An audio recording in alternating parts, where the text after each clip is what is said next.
Wah, nggak berasa sebentar lagi liburan kenaikan kelas akan segera berakhir. Saatnya belanja perlengkapan sekolah baru nih.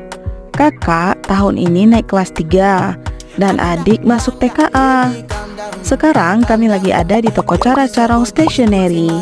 Di sini menjual perlengkapan sekolah seperti tas sekolah, buku, alat tulis, penghapus, kotak pensil, dan banyak macam lainnya. Wow.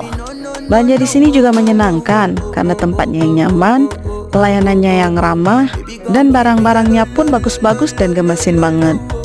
Tuh, kakak sampai bingung kan mau pilih yang mana? Setelah capek milih, waktunya kita bayar ya. Seneng deh dapat semua barang yang diinginkan. Kakak dan adik pun happy masuk sekolah lagi.